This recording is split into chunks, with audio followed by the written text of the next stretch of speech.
Here's a tip I shared with one of my bodybuilding clients in this week's video check-in. When they were performing a one-arm pull down to target their lower lat, we're working on growing their lower lat, and one of the ways we're focusing on that is to improve mind-muscle connection, so that way they can feel the lower lat firing instead of their bicep or other muscles of the back. On their movement, they were moving too quickly through the eccentric portion.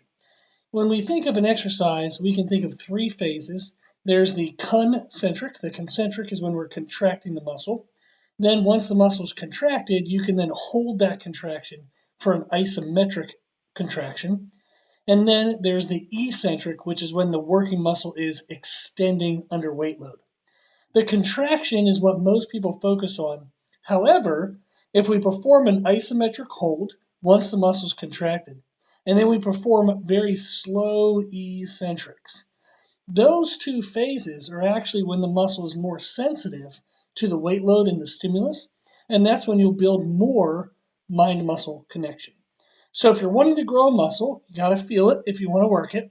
And in order to improve the feeling of that muscle working, which is mind-muscle connection, you want to add isometrics to your peak contractions, and you want to slow down your eccentric phases.